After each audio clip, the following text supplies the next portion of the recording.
Sallu ala sayyidina wa syafi'ina Muhammad. Allahumma sallim. Assalamualaikum warahmatullahi wabarakatuh.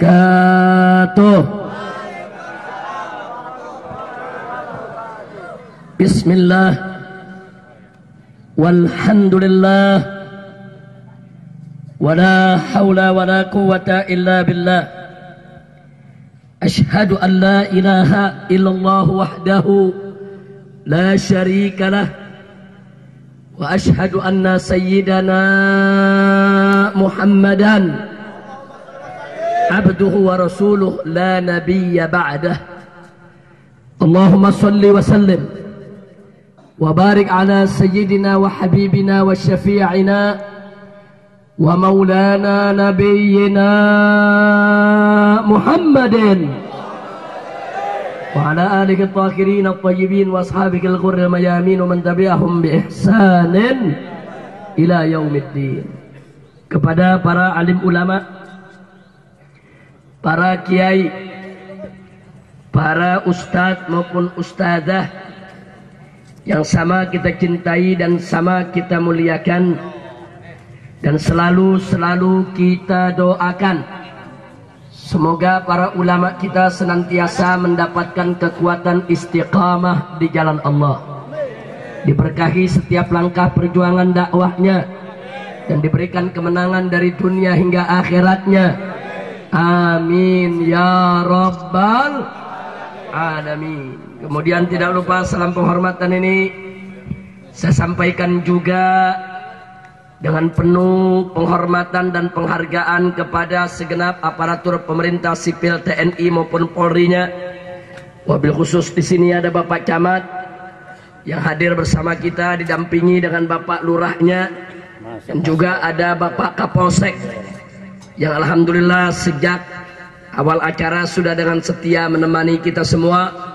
Semoga segenap aparatur pemerintah yang hadir bersama kita di tempat ini senantiasa diberikan oleh Allah limpahan rahmat dan barakah, dimudahkan segala urusannya, dilapangkan segala kesempitannya, dan disukseskan dalam tugasnya, diberikan keberkahan dalam karirnya. Amin ya rabbal alamin. Kemudian tidak lupa secara istimewa salam penghormatan ini saya sampaikan kepada segenap panitia penyelenggara yang telah bekerja keras untuk mensukseskan acara ini walaupun banyak tantangannya. Setahu saya diundang, mestinya panggungnya tidak di lapangan ini, mestinya panggungnya di depan pabrik minuman keras. Betul?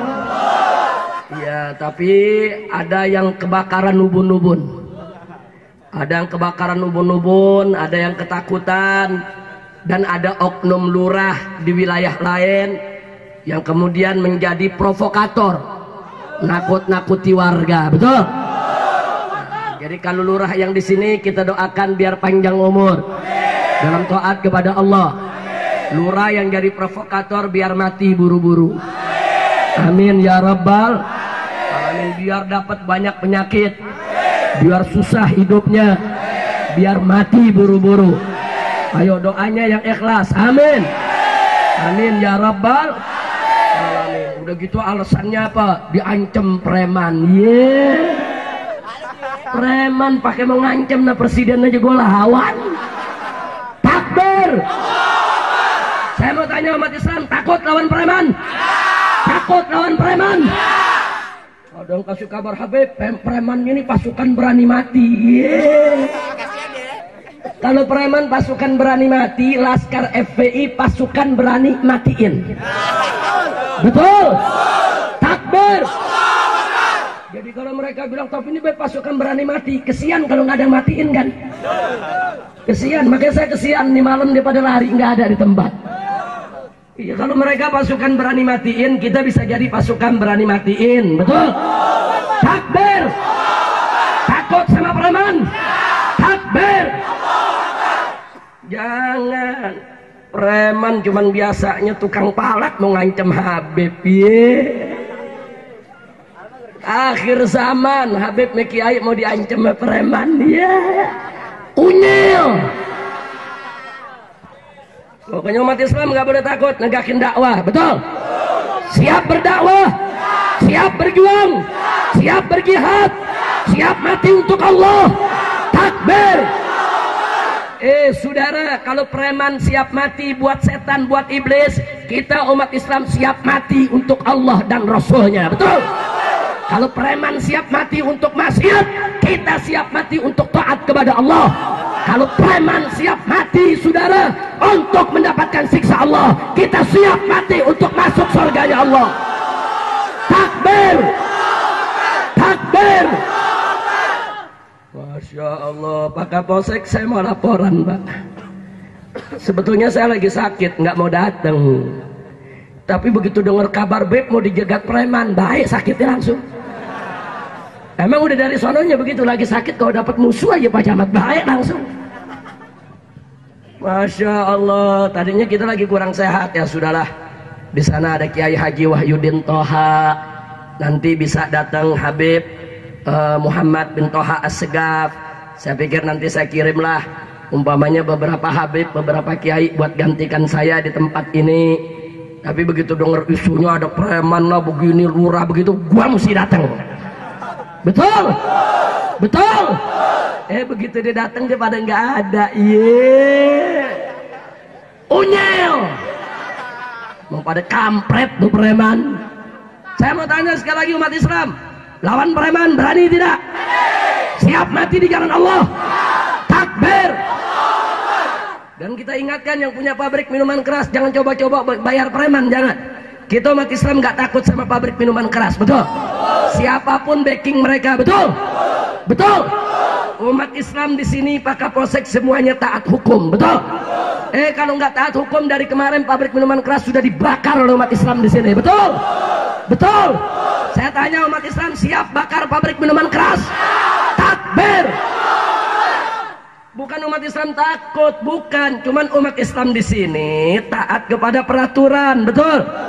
Diusahakan secara prosedur, datang ke Pak Bupati, dilapor dulu, betul? Berarti saya tanya umat Islam Kosambi ini tertib tidak? Patuh hukum tidak? Taat peraturan tidak?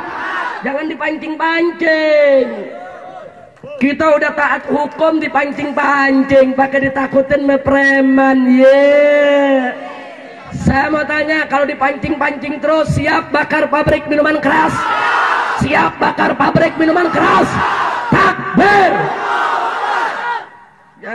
Jangan ngancem-ngancem umat, jangan.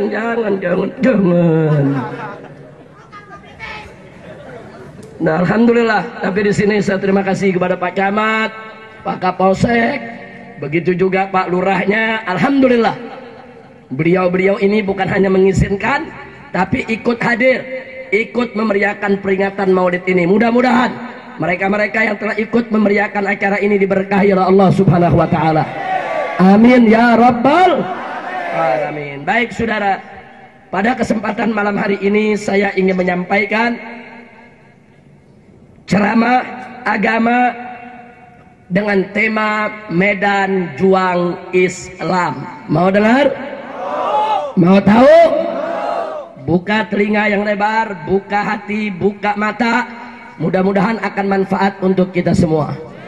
Amin ya rabbal alamin. Saudara, medan juang Islam itu ada 3. Ada berapa? Ada 3. Yang pertama yang disebut dakwah. Yang kedua yang disebut hisbah. Yang ketiga yang disebut jihad. Nah, untuk dakwah dan hisbah, Allah berfirman dalam Al-Quranul Karim, faqala ta'ala wa takum minkum ummatun yad'una ilal khairi wa ya'muruna bil ma'ruf wa yanhauna 'anil munkar wa ulaika humul muflihun. Shadaqallahul azim. Allah nyatakan wa takum minkum, hendaknya harus ada daripada kamu sekalian, hai umat Islam, hai orang yang beriman, ummatun, sekelompok umat. Kalau disebut ummatun berarti bukan 1-2 orang, tapi menunjukkan umat yang cukup banyak. Dan kalau disebut ummatun bukan kelompok yang lemah, tapi betul-betul kelompok yang kuat, yang terorganisir dan tersistem, punya kekuatan, saudara. Harus ada daripada kamu kelompok umat Islam yang terorganisir, tersistem, punya kekuatan. Untuk apa? Yad'una ilal khairi, untuk berdakwah kepada al khair. Wa ya'muruna bil ma'ruf, dan untuk amar ma'ruf, menyerukan kemakruffan. Wa yanhauna 'anil munkar, dan untuk mencegah kemunkaran. Yad'una ilal khairi, itu yang disebut dakwah. Ya'muruna bil ma'rufi wa yanhauna 'anil munkar, itu yang disebut amar ma'ruf nahi munkar. Bahasa fikihnya itu disebut hisbah. Jadi ayat tadi menyatakan tentang dakwah dan hisbah. Sedangkan soal jihad, saudara, banyak ayat-ayat Quran yang lain yang menyatakan soal kewajiban jihad atas umat Islam, saudara. Nah, jadi saya ulangi, medan juang Islam ada berapa? 3. Yang pertama dakwah, yang kedua hisbah, yang ketiga jihad. Kita mulai dari yang pertama, saudara. Masing-masing medan juang Islam ada syaratnya, ada caranya, ada tekniknya, ada keistimewaannya. Nggak boleh sembarang orang untuk masuk ke dalam medan juang tersebut sebelum memenuhi persyaratannya, saudara. Kita mulai dari yang pertama, medan juang dakwah. Saudara, sesuai dari bahasa Arab dakwah, da'a yad'u dakwatan, artinya mengajak. Dakwah itu artinya mengajak. Yang namanya mengajak harus santun, harus lembut, harus arif, harus bijak, harus simpatik dan menarik. Yang namanya mengajak nggak boleh galak, nggak boleh kasar, nggak boleh garang, nggak boleh ganas, nggak boleh keras. Itu namanya dakwah. Mana dalilnya? Di dalam Al-Quran Allah berfirman kepada Nabi, Allah nyatakan, walau kunta faddan ghalidhal qalbi lan faddu min haulik. Hei Nabi, hei Rasul, hei Muhammad, lau kunta faddan ghalidhal qalbi, kalau engkau bersikap kasar dan bengis hati, keras hati di dalam berdakwah, lan faddu min haulik, niscaya masyarakat akan bubar dari sisimu. Mereka nggak mau dengar dakwahmu, mereka lari daripada ajakanmu. Lihat ini ayat, saudara. Lihat ini ayat, saudara. Nabi kita dilarang oleh Allah tidak boleh kasar, tidak boleh keras, tidak boleh bengis di dalam berdakwah. Bukan berjihad, berdakwah.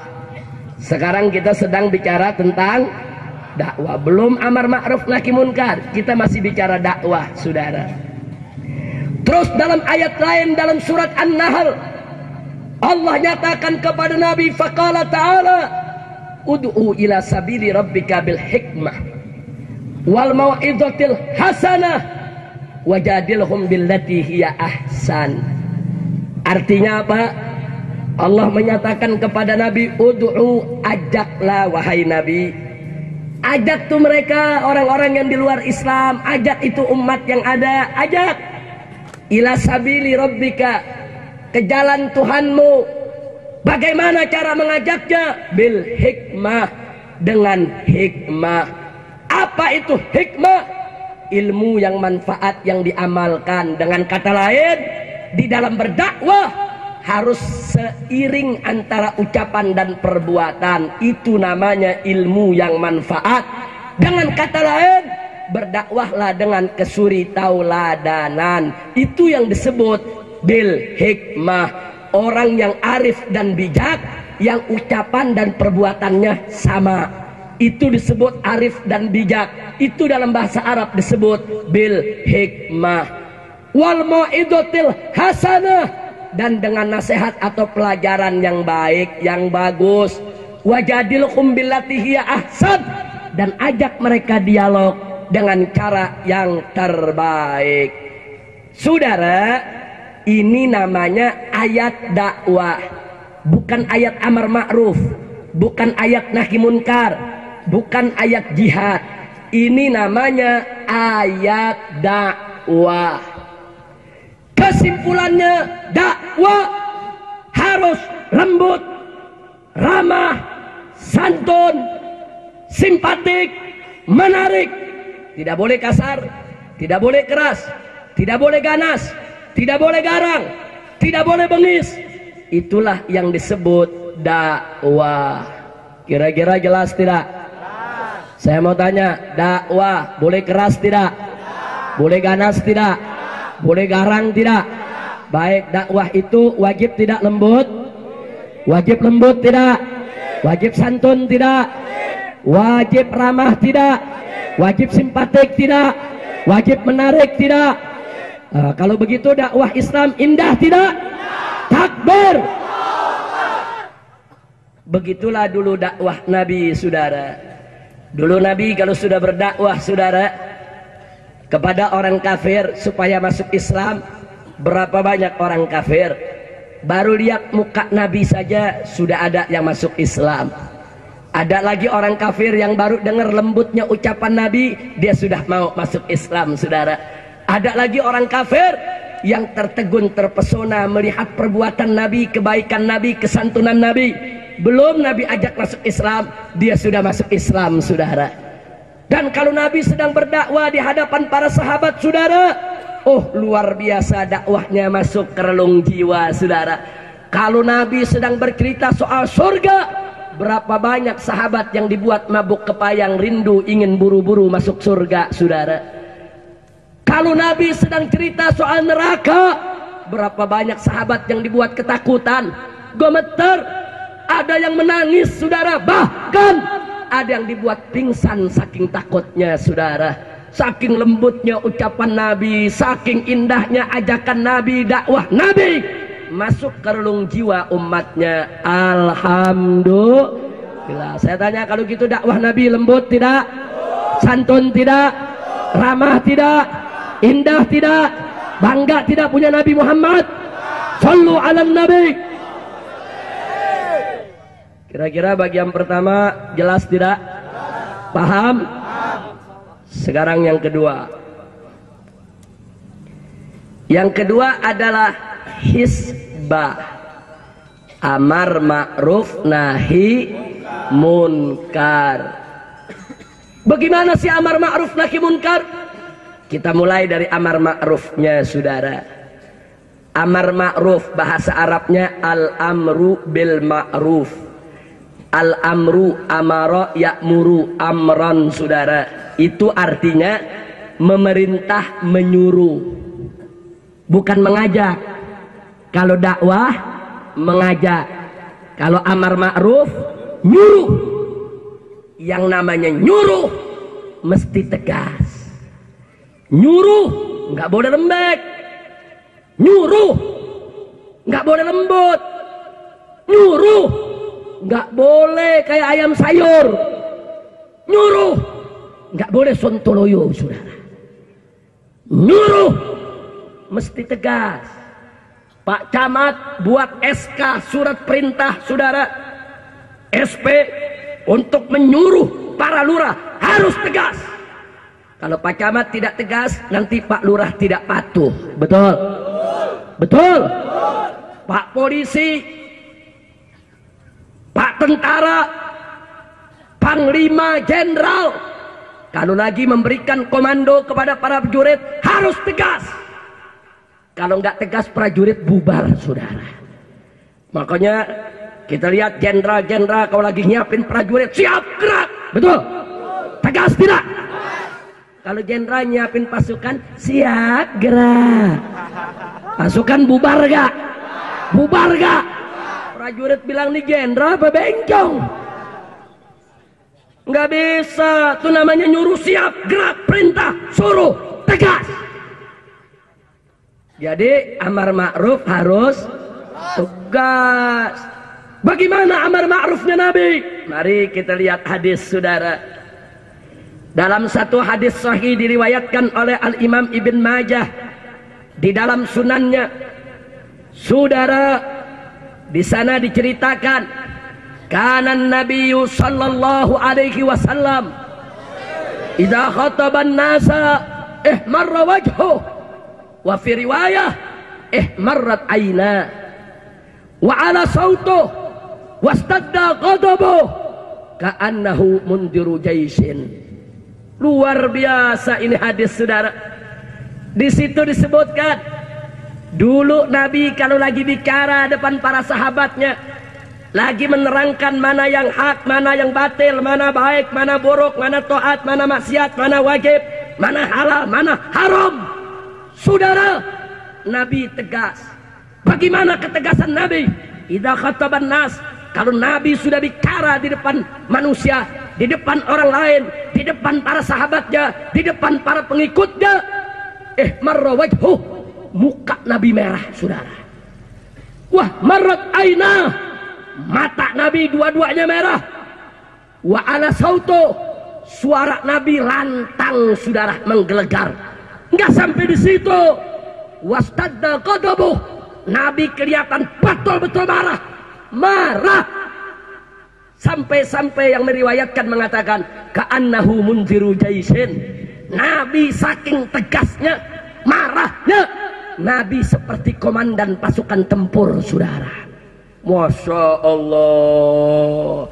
Jadi kalau Nabi lagi bicara depan para sahabat, mana hak, mana batil, mana halal, mana haram, Nabi tidak lembut, Nabi tidak santun, tapi Nabi tegas. Sampai wajah beliau merah, mata beliau merah, suara beliau lantang, dan beliau kelihatan seperti orang yang sedang marah, keras marahnya, bagaikan komandan pasukan tempur, saudara. Alhamdulillah. Kalau begitu amar ma'ruf, saya tanya, amar ma'ruf lembut atau tegas? Lembut atau tegas? Kalau dakwah tegas atau lembut? Tegas atau lembut? Alhamdulillah. Sekarang nahi munkar, saudara. Nahayan hanahyan, mencegah kemunkaran. Kalau nyuruh kebaikan aja mesti tegas, apalagi mencegah kemunkaran, saudara, lebih tegas. Mari kita lihat bagaimana Nabi mencegah kemunkaran. Nabi katakan, saudara, apa kata Nabi dalam hadis? Beliau katakan, man ra'a minkum munkara falyughayyirhu biyadihi, fa illam yastati fa bilisanihi, fa illam yastati fa biqalbihi, wa dzalika ad'aful iman. Ini dalil nahi munkar, saudara. Kata Nabi apa? Barang siapa di antara kamu, hai umat Islam, kamu semua sifatnya umum, mau ulama, mau santri, mau pejabat, mau rakyat, siapapun, hei kau umat Islam yang melihat suatu kemunkaran, wajib dia rubah dengan tangannya. Nabi mengatakan dengan tangannya. Tangan makna hakiki, ini tangan, saudara. Saya mau tanya sama yang hadir sini, mana yang namanya tangan? Angkat semua tangannya, mana yang namanya tangan? Ini tangan, saudara. Nabi suruh cegah kemunkaran dengan tangan, saudara. Ya, dalam makna majazi, tangan boleh diartikan kekuasaan, tapi jangan lupa dalam madhab Imam Syafi'i nggak boleh kita pakai makna majazi selama makna hakiki masih bisa dipahami, saudara. Jangan lari. Banyak orang mengatakan maksudnya kekuasaan. Oh, jadi kalau punya kekuasaan baru wajib untuk nahi munkar. Kalau nggak punya kekuasaan nggak wajib. Nggak begitu, saudara. Nabi menyebutnya dengan tangan. Tangan makna hakiki, ini tangan, saudara. Saya mau tanya, tangan bisa apa aja dikerjain, saudara? Tangan bisa nulis. Tangan bisa nulis ke pemerintah, tutup pabrik minuman keras. Betul? Tangan bisa tanda tangan? Tanda tangan rame-rame, kirim ke bupati, kirim ke kapolres, kapolsek, minta pabrik minuman keras ditutup. Betul? Tangan bisa nuding, bisa ngancem. Lu tutup gak? Itu pakai tangan juga tuh saudara. Lu tutup. Betul? Tangan bisa nampar gak? Tangan bisa mukul gak? Tangan bisa ngerubuin gak? Tangan bisa ngebakar tidak? Itu dengan tangan saudara. Tangan pakai tangan. Nabi yang suruh saudara, fa'ilam yastati, kalau udah nggak mampu pakai tangan. Kenapa tidak mampu? Tangannya buntung. Kenapa tidak mampu? Tangannya lumpuh. Kenapa tidak mampu? Tangan yang mau kerja cuman sedikit, yang banyak nggak mau, itu namanya nggak mampu saudara. Kenapa tangan tidak mampu? Karena nggak punya keberanian, itu juga nggak mampu saudara. Kalau sudah tidak mampu, baru pakai lisan kata Nabi. Jadi bukan lisan dulu, tangan dulu, tangan. Kalau tangan nggak mampu, baru pakai lisan. Kalau lisan nggak mampu, baru pakai hati. Nah kata Nabi, wadhalika ad'aful iman.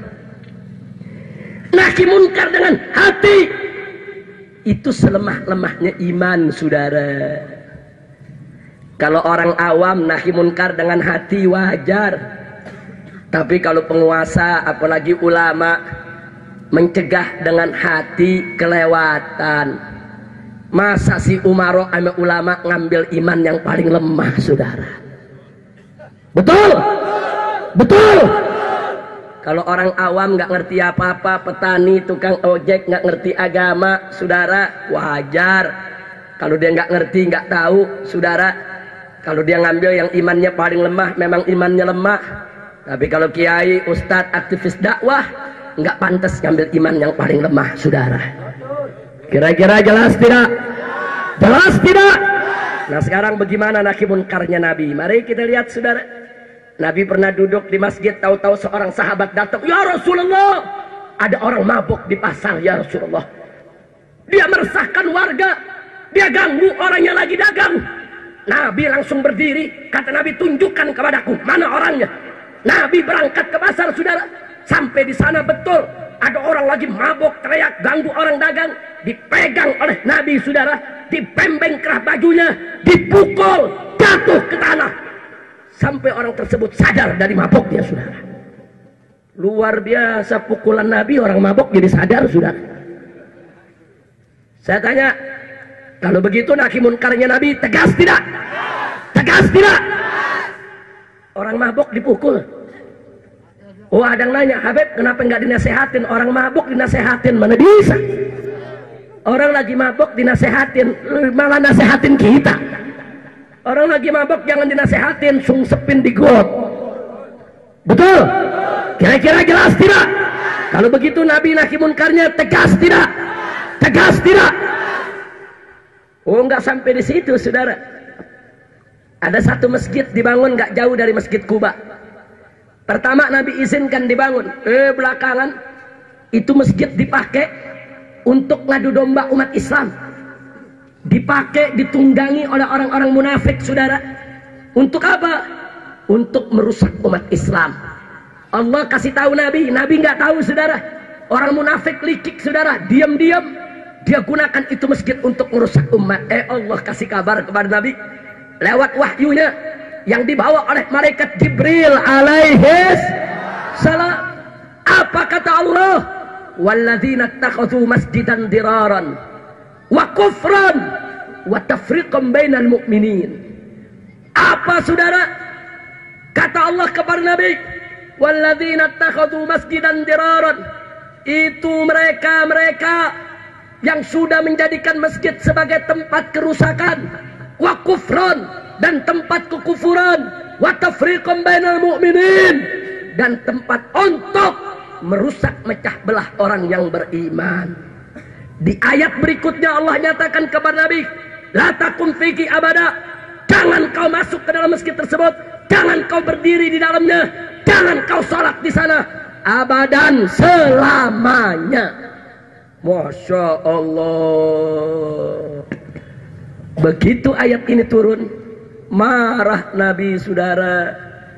Ternyata Nabi ditipu saudara sama orang-orang munafik. Dia sudah jadikan masjid sebagai tempat merusak umat. Akhirnya Nabi kumpulkan para sahabat. Apa kata beliau kepada para sahabat? Idhabu ila hadal masjidil zalimi ahluh. Hei para sahabatku, berangkat kalian, datangi itu masjid yang penghuninya, pengurusnya sudah berbuat zalim.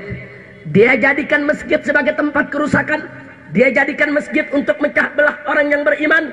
Akhirnya, saudara, kata Nabi, sampai di sana fahdimuhu, rubuhkan itu masjid, wahriquhu, dan bakar itu masjid. Sahabat berangkat, sami'na wa ata'na, kami dengar dan kami taat ya Rasulullah. Mereka berangkat, sampai di masjid tersebut, pengurus dan penghuninya disuruh kosongkan masjid, saudara. Setelah kosong, masjid dirubuhkan dan dibakar rata dengan tanah, saudara. Saya mau tanya semua, Nabi tegas tidak? Tegas tidak? Nah sekarang saya mau tanya sama umat Islam yang hadir di sini. Kalau masjid digunakan untuk mecah belah umat Islam, itu disebut masjid diror, masjid yang merusak. Betul? Betul? Nah sekarang saya mau tanya, saudara, masjid yang digunakan mecah belah umat disebut masjid merusak. Sekarang saya mau tanya, pabrik minuman keras merusak tidak? Tempat perjudian merusak tidak? Tempat pornografi, porno aksi merusak tidak? Sarang jablay merusak tidak? Sarang dongdot merusak tidak? Insya Allah. Baik. Sekarang saya mau tanya lagi, saudara. Kalau di zaman Nabi, masjid yang merusak dibakar oleh Nabi, saudara. Kira-kira kalau di zaman Nabi ada pabrik minuman keras dibakar tidak? Dibakar tidak? Kenapa tidak dibakar oleh Nabi? Karena nggak ada pabrik minuman keras di zaman Nabi, saudara. Semua tempat maksiat ditutup. Masya Allah. Waktu zaman jahiliyah banyak. Ada tempat judi, ada tempat minuman keras, bahkan di mana-mana ada berhala di kota Mekah, saudara. Tapi begitu Nabi sudah rebut kota Mekah, Nabi kuasai kota Mekah, semua tempat maksiat ditutup, semua berhala dihancurkan oleh Nabi, saudara, dan umat Islam. Bagus tidak? Tegas tidak? Takbir. Jadi saya mau tanya sekali lagi, kalau masjid saja yang merusak di zaman Nabi dibakar, kira-kira kalau di zaman Nabi ada pabrik minuman keras dibakar tidak? Sarang dongdot dibakar tidak? Sarang judi dibakar tidak? Takbir. Masya Allah. Kira-kira yang saya sampaikan jelas tidak? Jelas tidak? Baik, sekali lagi saya mau tanya semua yang ada di sini, saudara, masjid digunakan untuk ngadu domba umat Islam, merusak tidak? Merusak tidak? Itu disebut masjid merusak. Baik, pabrik minuman keras merusak tidak? Sarang judi merusak tidak? Sarang pornografi, porno aksi merusak tidak? Sarang pelacuran merusak tidak? Sarang aliran sesat merusak tidak? Baik, sekarang saya mau tanya lagi semua, saudara. Kalau masjid saja, masjid digunakan untuk merusak, dibakar, saudara. Lalu bagaimana pabrik minuman keras? Sarang judi? Jawab yang kompak semuanya, pabrik minuman keras, sarang judi, sarang pornografi, sarang porno aksi, sarang pelacuran, sarang maksiat, sarang aliran sesat. Takbir. Insya Allah. Saya nggak nyuruh bakar, cuman ngasih dalil kalau ngebakar tuh boleh. Nggak nyuruh, nggak, cuman ngasih dalil. Nah, jadi kalau gitu saya tanya, kalau gitu saudara, kalau pakai dalil dari Nabi, pabrik minuman keras yang bagus diapakan? Diapakan? Udah tahu dalilnya? Ada dalilnya tidak? Ada dalil ayat Quran dan hadis Nabi, saudara. Oh, ada yang protes, Habib, kita jangan begitu dong, kan dakwah mesti lembut. Saudara, ini yang saya bicara bukan dakwah, hisbah. Saudara, ada kiai datang ke tempat pelacuran, berdakwah, kumpulkan pelacur, dinasehati. Saudari-saudariku, kalian ini melakukan dosa besar.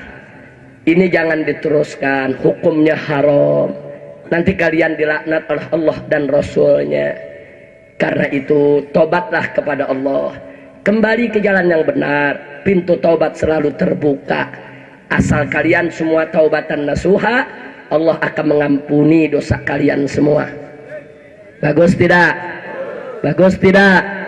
Itu namanya dakwah. Emang mesti begitu dakwah. Nah sekarang ada kiai udah berdakwah, pelacurnya nggak denger, malah germoknya ngancem. Udah berdakwah, yang maksiat nggak denger, malah premannya ngancem, saudara. Sudah, akhirnya kiainya masih sabar, minta kepada pemerintah supaya tutup. Pemerintahnya bagus, udah kirim surat mau tutup, nantang nggak mau tutup juga, saudara. Kemudian kiai bawa santri, bawa masyarakat, udah berbagai macam cara, berbulan-bulan, bertahun-tahun, nggak ngerti. Kiai turun, bakar. Itu namanya hizbah. Berarti itu kiai benar tidak? Benar tidak? Jadi jangan kalau kiai bakar tempat maksiat terus diprotes, kok kiai kasar dakwahnya, itu bukan dakwah, hizbah. Kalau dakwah mesti lembut, hizbah mesti tegas. Saya kasih contoh supaya lebih mudah pahamnya. Nabi bersabda dalam satu hadis. Kata Nabi, muru auladakum bis-shalah wa hum abna'us sab'. Kata Nabi, perintahkan, suruh anak-anakmu mendirikan sholat saat usia mereka 7 tahun. Wadribuhum 'alaiha, dan pukul mereka agar mereka tidak meninggalkan sholat pada saat usia mereka 10 tahun. Wadribuhum 'alaiha wahum abna'u 'ashar. Perhatikan saudara, anak kecil belum wajib sholat, betul? Betul? Anak kecil udah wajib belum sholat? Udah wajib belum? Tapi kalau usia mereka sudah 7 tahun, orang tuanya wajib nyuruh anaknya sholat, walaupun si anak belum wajib sholat. Kenapa? Nabi yang katakan muru, suruh anak kalian untuk menegakkan sholat pada usia 7 tahun. Baik, saya mau tanya, kalau usia 7 tahun wajib disuruh, berarti kalau sebelum 7 tahun jangan disuruh. Jangan. Loh, berarti anak kita nggak sholat? Bukan. Di bawah 7 tahun jangan disuruh, tapi diajak. Masih di bawah 7 tahun, umur 2 tahun, 3 tahun, diajak. Nak, sholat yuk.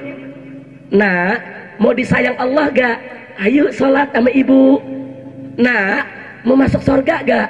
Surga itu kan indah. Yuk sholat sama bapak. Itu namanya ngajak. Ini namanya dakwah. Betul? Betul? Saya tanya, dakwah lembut tidak? Santun tidak? Simpatik tidak? Menarik tidak? Anak di bawah 7 tahun jangan disuruh, jangan diajak.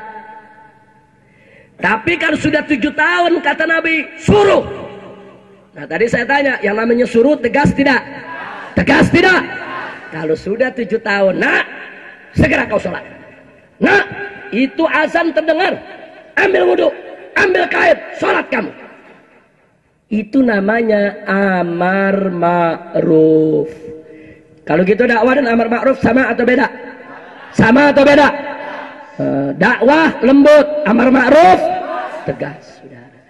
Dan kata Nabi, wadribukum 'alaiha, pukul. Kalau dia coba-coba ninggalin sholat pada saat usia 10 tahun. Anak masih 7 tahun suruh sholat, tapi jangan dipukul, nggak boleh. 9 tahun nggak mau sholat, jangan dipukul, suruh. Tapi kalau 10 tahun udah nggak mau sholat, pukul. Ini namanya nahi munkar. Kira-kira jelas tidak?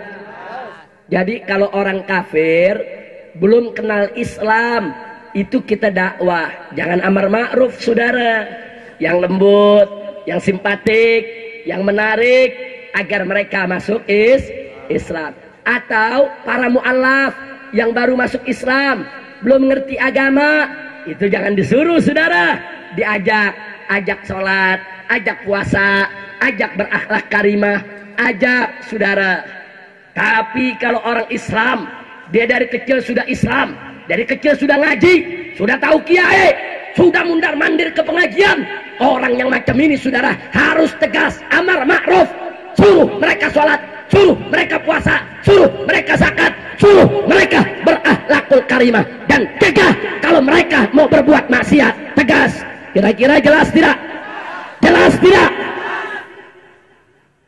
Itu namanya amar ma'ruf nahi munkar. Sampai di sini jelas tidak?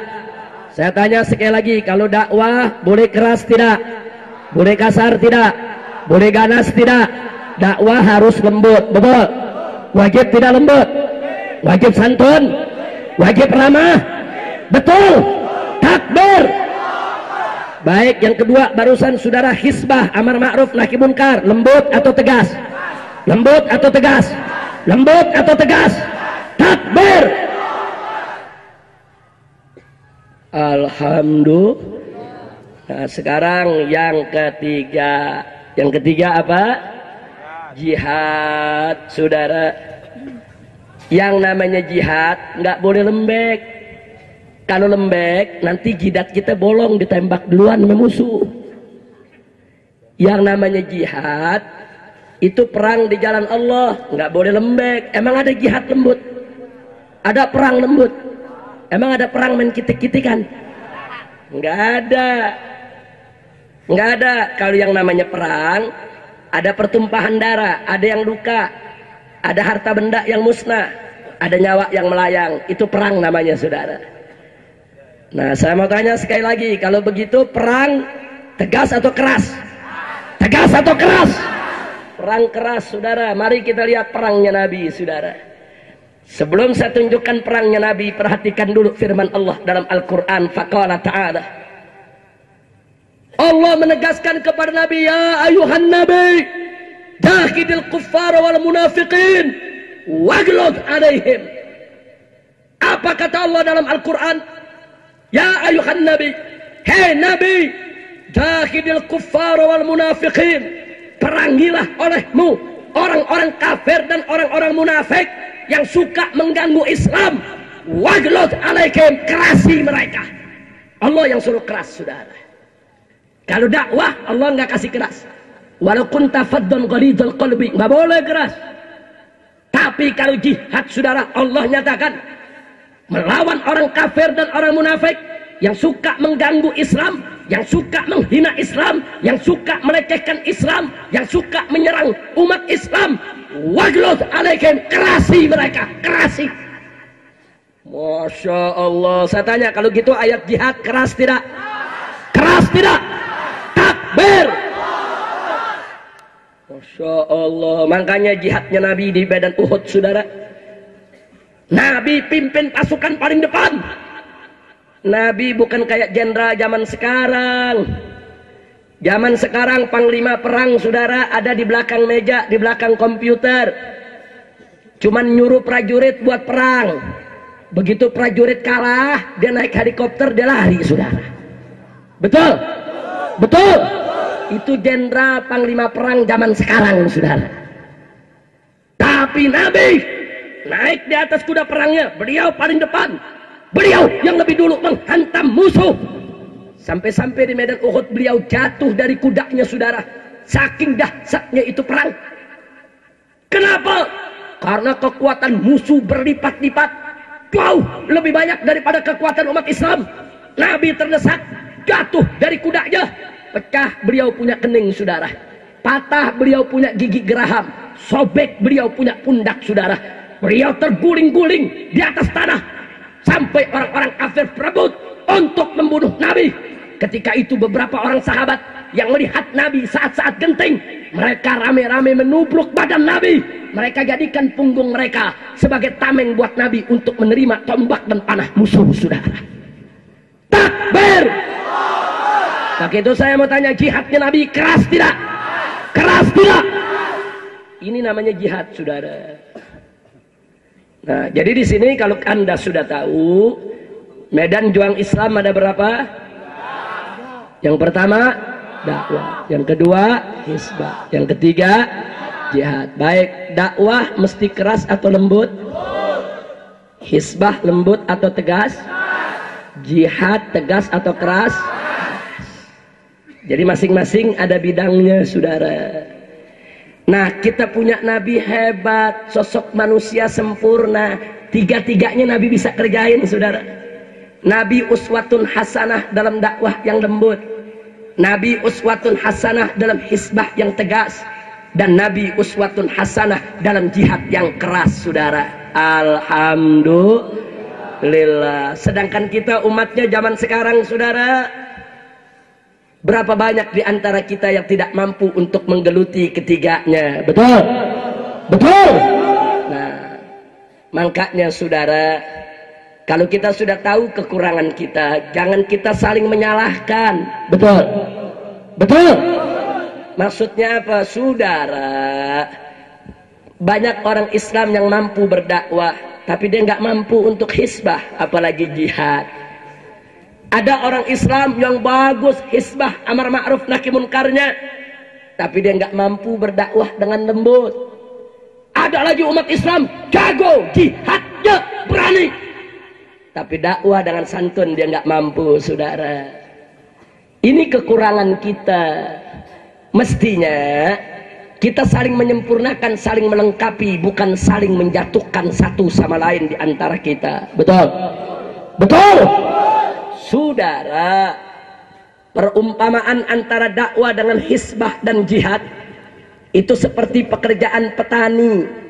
Dakwah itu menanam padinya, hisbah dan jihad itu memberantas hamanya, termasuk membunuh tikus yang bisa merusak padi, saudara. Baik, saudara, andai kata semua habaib, semua ulama se-Indonesia hanya sibuk dakwah saja, tidak ada yang hisbah, tidak ada yang jihad, mereka hanya sibuk dakwah saja, itu sama seperti negara Indonesia, para petaninya semua sibuk menanam padi, tapi tidak ada yang memberantas hamanya, tidak ada yang membunuh tikusnya. Saya mau tanya, panennya bisa sukses tidak? Panennya bisa berhasil tidak? Panennya bisa rusak tidak? Rusak, saudara. Coba lihat. Begitu juga sebaliknya. Kalau semua habaib, semua ulama se-Indonesia hanya sibuk hisbah saja, sibuk jihad saja, sibuk perang lawan narkoba, perang lawan pelacuran, tapi yang dakwah tidak ada, saudara. Yang bangun pesantren nggak ada, yang buka kitab kuning nggak ada, yang ngajarin bagaimana cara wudhu, cara sholat nggak ada. Itu sama dengan petani satu negeri Indonesia, setiap hari sibuk bunuhin tikus, padinya nggak ditanam-tanam, saudara. Saya mau tanya, tiap hari bunuhin tikus, padi nggak ditanam-tanam, maka panennya bisa dapat tidak? Jadi berarti nanti kalau panen apa? Panen apa? Petani yang cerdas, petani yang ideal, dia tanam padi dan dia berantas hama. Betul? Lalu bagaimana kalau petaninya nggak mampu? Dia cerdas, dia piawai, dia mantap untuk menggarap tanah, menanam padi, tapi memberantas hama dia tidak mampu. Nggak apa-apa, terusin aja kemampuannya. Lalu bagaimana hamanya? Minta bantuan saudaranya yang mampu untuk memberantas hama. Sinergikan, kerjasama, insya Allah panen tetap bagus. Betul? Betul? Begitu juga ulama, saudara. Ulama yang ideal, ulama yang bagus, ulama yang cerdas, ulama yang jadi panutan, ulama yang harus mencontoh Nabi semuanya, saudara. Dulu Nabi dakwah, dulu Nabi hisbah, dulu Nabi jihad. Maka ulama yang ideal, dia dakwah juga, hisbah juga, jihad juga. Itu baru ulama yang ideal. Begitu juga sebaliknya, yang berani jangan sok jago. Mentang-mentang berani, hisbah, jihad, pernah dikulik musuh, dianiaya, keluar masuk penjara, sok jago. Ulama-ulama dakwah lembut dimaki-maki media, saudara. Apa tuh ulama-ulama lembut-lembut begitu? Apakah yang diajarin bab air mulu? Nah, akhirnya lama-lama umat jadi mujair semua. Ulama apa itu begitu? Melempem kue apem ayam sayur. Ada gak yang suka ngatain begitu? Ada tidak? Mana orangnya? Nggak boleh. Jangan so jago, jangan so berani. Jangan kau pikir dirimu saja yang berani keluar masuk penjara, yang berani dicolek dan dibunuh. Nggak boleh. Yang begitu itu yang merusak persatuan umat, saudara. Betul? Kan indah kalau ulama yang lembut santun menyampaikan kepada muridnya, wahai murid-muridku, dekatkan dirilah kepada Allah. Kita harus bersyukur kepada Allah. Alhamdulillah, untung ada saudara-saudara kita yang melakukan amar ma'ruf nahi munkar, yang merupakan fardul kifayah, sehingga kita yang nggak melakukannya tidak berdosa. Coba kalau mereka nggak lakukan itu, kita dosa semua. Kita doakan semoga mereka istiqomah, dimenangkan oleh Allah. Indah tidak? Begitu juga sebaliknya, saudara, ulama yang berani jihad menyampaikan kepada pasukannya, hei pasukan, kita akan berjihad terus, kita akan berjuang terus, walaupun kita harus mati bersimbah darah.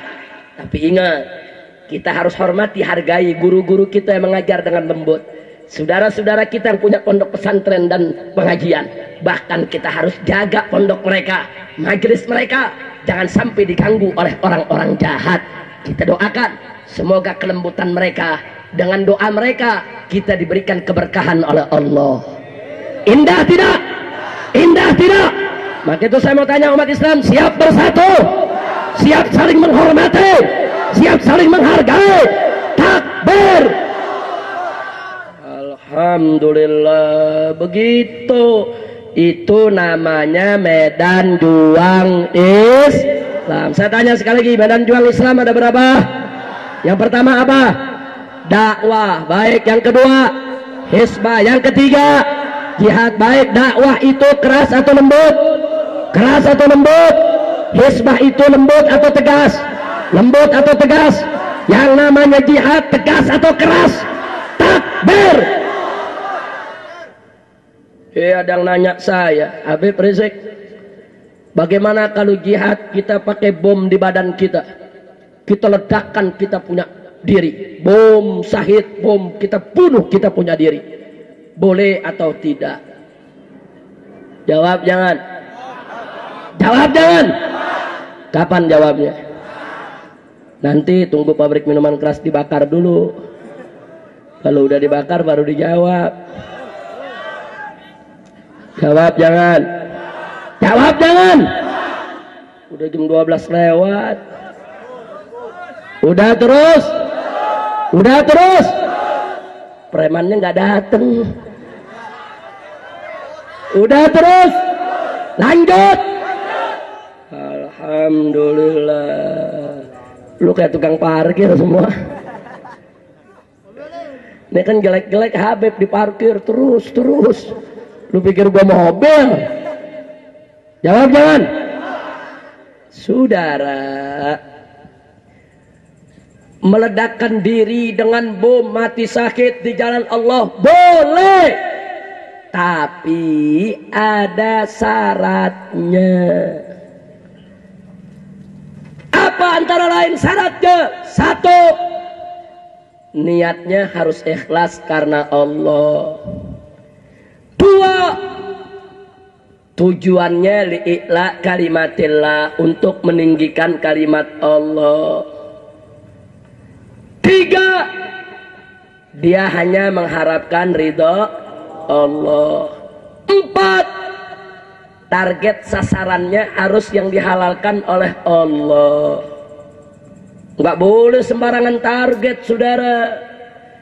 Lima, situasi kondisinya dibenarkan oleh syariat Islam untuk melakukannya, seperti di medan perang. Makanya saya ceritakan dulu tahun 80, saudara, ada seorang gadis berusia 17 tahun di Palestina. Dia pasang bom di badannya, dia taruh bom di mobilnya, dia masuk ke Lebanon Selatan, ke markas tentara Amerika dan Israel, saudara. Dia masukkan itu mobil, dia tembus brigade penjagaan, masuk ke dalam markas, dia ledakkan dirinya. Sesaat 230 tentara Israel dan Amerika mati saat itu juga. Ratusan lainnya luka parah. Gedung 4 lantai runtuh. Bagus tidak? Bagus tidak? Takbir. Ulama memberikan fatwa bahwa perempuan tersebut mati syahid. Perempuan tersebut bukan bunuh diri. Itu namanya bukan bom bunuh diri, itu namanya bom syahid. Kenapa? Sasarannya tepat, saudara. Memang di medan perang yang dituju adalah musuh Islam. Bagus tidak? Bagus tidak? Jangan orang Kosambi masang bom di Pasar Anyar Tangerang. Begitu meledak, yang mati Ngcep, Slamet, Rahmat, Udin, Ucup. Kesian si Ucup, mana bininya lagi bunting 7 bulan. Kerja di satpam, kena bom, mati. Kesian Ucup. Udah kontrakan 2 bulan lagi habis, anak 5 lagi. Kesian tidak? Kesian tidak? Saya mau tanya, itu bom syahid atau bom ngawur? Syahid atau ngawur? Syahid atau sangit? Syahid atau sangit? Ada lagi yang ngebom di dalam masjid, ya. Bom stres. Ini dia nih ngawur nih, anak-anak muda, jangan ngawur. Bom bunuh diri, bom syahid boleh, tapi ada syarat. Kalau Anda memang ingin jadi bom syahid, saudara, ayo daftarkan ke FPI. Kami siapkan Anda untuk jadi bom syahid, tapi bukan untuk di Indonesia. Indonesia ini bukan negeri perang saat ini, saudara. Ini darul dakwah, ini negeri dakwah, ini darul hisbah, ini negeri amar ma'ruf nahi munkar. Ini bukan darul jihad, ini bukan negeri jihad, saudara. Kalau kita mau jihad, ada tempat, ada di Filipina Selatan, ada di Thailand Selatan, yang umat Islam dikejar-kejar oleh tentara-tentara kafir, ditembaki, dibunuhi, dibakar kampung-kampung kita, saudara. Perempuan-perempuan kita diperkosa di Kashmir, di Afghanistan, di Irak, di Palestina. Kalau betul anak-anak muda kita mau untuk meledakkan dirinya, kami siapkan, kami kirim ke medan tempur yang sebenarnya, saudara. Siap bela agama, siap bela negara, siap bela bangsa. Takbir. Itu tepat. Oh, kalau begitu yang kita lakukan, mana berani negara asing jajah kita, saudara. Di mana ada mereka kita bom, di mana ada mereka kita culik, kita bunuh. Nggak boleh mereka menjajah kita. Setuju? Setuju? Ini yang kita mesti bangun, saudara. Atau kedua, kecuali seperti peristiwa di Ambon dan Poso. Ambon umat Islam dibantai, 3.000 orang meninggal dunia, saudara. Dibantai saat mereka sedang merayakan Idul Fitri. Perempuan kita diperkosa, yang hamil dipelek perutnya, dikeluarkan janinnya, saudara. Kalau sudah begitu, kita turun ke Ambon, bawa senjata, bawa bom, kita perang di sana, betul? Takbir. Begitu juga di Poso, 20% umat Islam, 80% orang non-Islam, saudara. Kita dibantai habis, harta benda kita dimusnahkan, tanah kita dirampas oleh mereka. Perempuan-perempuan muslimah, saudara, ada 100 orang ditangkap oleh mereka, ditelanjangi, diarak keliling kota Poso, saudara. Coba kita lihat, biadab tidak? Pondok pesantren Wali Songo diserbu oleh mereka, kiainya, gurunya, santrinya, semua dimasukkan ke dalam masjid dan dibakar hidup-hidup, saudara. Ya, begitu mereka bantai sedemikian rupa, kita kirimkan laskar-laskar ke poso, saudara.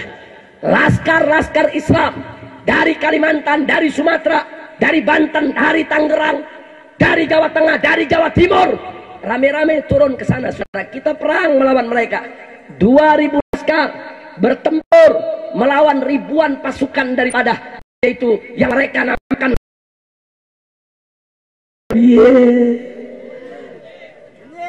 baru kumis melintang, gua cabutin tuh kumis satu-satu. Jangan. Saudara, preman-preman ini punya keberanian, bagus tidak berani?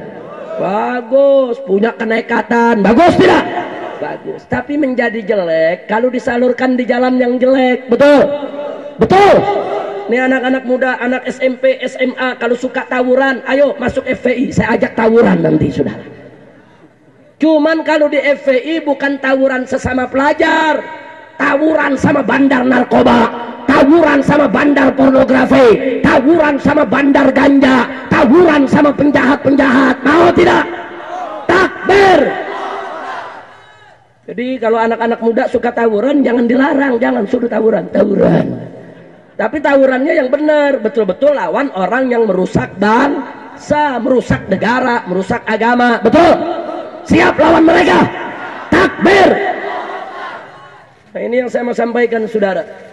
Jadi saya ingatkan kepada saudara-saudara saya, sebelum saya akhiri ceramah ini, preman-preman yang ada, takutlah kepada Allah.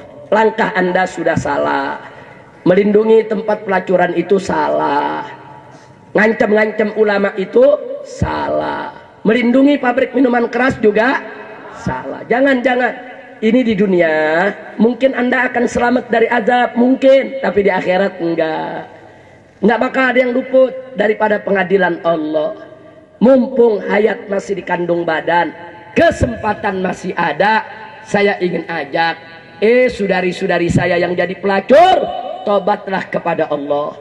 Walaupun dosa Anda sudah bertumpuk sebesar gunung, Allah Maha Pengampun, Allah Maha Pengampun, Allah Maha Pemaaf, Allah Maha Penyayang. Asal taubatan nasuha. Preman-preman germo-germo, tubu ilallah taubatan nasuha. Taubatlah kepada Allah dengan sebenar-benarnya taubat, insya Allah. Ini umat Islam nih sekarang mau dihancurkan, umat Islam mau diganyang, umat Islam difitnah di mana-mana. Sayang sekali kalau anak-anak muda kita yang punya keberaniannya digunakan untuk maksiat, saudara. Sekarang ini umat Islam membutuhkan para pemberani, membutuhkan para pejuang. Mari kita bergabung dengan umat Islam untuk menegakkan hukum Allah, mencari ridha Allah, untuk meninggikan kalimat Allah, insya Allah. Nah, saudara, setelah panjang lebar saya sampaikan sedemikian rupa apa yang bisa disampaikan malam ini, maka di sini ada Bapak Camat yang saya cintai, ada Pak Lurah, ada Pak Kapolsek. Tolong Pak Camat, Pak Kapolsek, surat dari Bupati sudah turun, larangan sudah ada, di wilayah ini tidak boleh ada pabrik minuman keras. Betul? Hargailah bagaimana upaya majelis ulama yang ada di wilayah ini dan kiai-kiainya yang selama ini sudah dengan santun, dengan ramah datang ke bupati, datang ke Kapolres untuk menutup pabrik minuman keras tersebut. Tolong upaya mereka dihargai, jangan sampai mereka kecewa, sakit hati, akhirnya nanti mereka akan melakukan aksi sendiri. Betul? Nah, maka itu kita minta kepada kepolisian, kepada Pak Camat untuk menegakkan hukum. Oh, alasannya apa? Pabrik ini dapat izin dari kementerian, tidak ada urusan. Daerah sekarang punya otonomi daerah sendiri, saudara. Tidak ada urusan dengan menteri, dengan presiden sekalipun. Kalau ulama dan umat Islam di wilayah tersebut dengan pemerintahnya sudah sepakat, tidak boleh ada pabrik minuman keras di tempat tersebut, tidak boleh ada orang pusat yang manapun ingin memaksakannya. Betul? Takbir. Dan saya ingatkan perusahaan yang membuka pabrik minuman keras di tempat ini, PT Sinarmas, hati-hati. Kami tahu siapa Anda, kami tahu nama-nama Anda, kami tahu alamat Anda, kami tahu Anda punya perusahaan di mana saja. Jangan coba-coba menggunakan tenaga preman untuk mengintimidasi para kiai, mengintimidasi para anak muda, mengintimidasi orang-orang tua yang ada di wilayah ini. Betul? Kalau mereka coba-coba bayar preman untuk diadu domba dengan warga, kami akan kejar mereka kemanapun mereka lari, walaupun lari ke lubang semut, saudara. Takbir, takbir, takbir. Jangan dipikir kami nggak tahu. Kami tahu siapa nama mereka, di mana rumahnya, di mana alamatnya. Mereka punya perusahaan di mana saja. Ya, kalian mau berusaha di negeri ini silakan. Kalian mau jadi konglomerat di negeri ini silakan. Kalian mau buka pabrik yang halal silakan. Tapi jangan coba-coba untuk merusak anak bangsa kita. Jangan coba-coba untuk merusak umat Islam di negeri kita. Betul? Siap lawan pabrik minuman keras, siap lawan maksiat. Takbir. Maka itu Bapak Camat, Bapak Kapolsek, tolong sampaikan ke Pak Bupati untuk segera turunkan Satpol PP-nya, turunkan polisi-polisi yang ada di tempat ini, segera tutup pabrik minuman keras sebelum umat Islam yang bertindak, saudara. Takbir, takbir. Dan kepada saudara-saudara saya yang kerja di pabrik minuman keras, Anda tidak usah takut dengan kehilangan mata pencaharian Anda. Mata pencaharian Anda, mata pencaharian haram yang tidak diridhoi oleh Allah. Berhenti kerja dari pabrik minuman keras, cari kerja yang halal. Betul? Nah, ini kita himbau sekali lagi, saudara. Nih, malam ini tolong dicatat. Kalau sampai pemerintah tidak memperhatikan baik dari daerah sampai ke pusat, suatu saat nanti masyarakat turun, mereka bakar sendiri itu pabrik minuman keras. Jangan salahkan umat Islam, saudara, karena umat Islam sudah menjalankan prosedur sebagaimana mestinya. Takbir. Siap mendorong pemerintah supaya segera tutup. Siap dukung bupati dan polisi supaya tutup. Siap dukung camat dan lurah supaya tutup. Takbir. Saya tanya, kalau bupati, polisi dan camatnya menutup, kita dukung tidak? Dukung tidak? Kalau wali kotanya semua ikut menutup, dukung tidak? Takbir. Alhamdulillah. Nah, ini yang saya mau sampaikan, saudara. Mudah-mudahan manfaat untuk kita semua. Nah, akhirnya kita baca suratul Fatihah. Kita niatkan bi barakatil Fatihah agar kita yang hadir di tempat ini semua dikuatkan imannya, dimantapkan Islamnya, diindahkan ihsannya, dimuliakan akhlaknya, disembuhkan penyakitnya, disehatkan badannya, dimurahkan rizkinya, diberkahi nafkahnya, dihalalkan pencariannya, diharmoniskan rumah tangganya, dimanfaatkan ilmunya, dimudahkan urusannya, dilapangkan kesempitannya, dimudahkan kepahamannya, diberikan kebahagiaan dari dunia hingga akhirat. Dan di barakatil Fatihah kita mohon kepada Allah agar pemimpin-pemimpin kita di negeri ini diberikan taufik dan hidayah, agar takut kepada Allah, taat kepada Rasulullah, cinta kepada agama, bangsa dan negaranya. Dan di barakatil Fatihah kita doakan agar preman-preman yang ada di wilayah kita ini, saudara, diberikan taufik dan hidayah oleh Allah, agar mereka taubat kembali ke jalan Allah, agar mereka menjadi pejuang-pejuang Islam yang siap untuk membela Allah, yang siap menebus dosa mereka dengan jihad di jalan Allah subhanahu wa ta'ala. Ala hadhihi niyah wa likulli niyatin salihah wa ila hadratin nabiyil mustafa sallallahu alaihi wasallam. Al-Fatihah.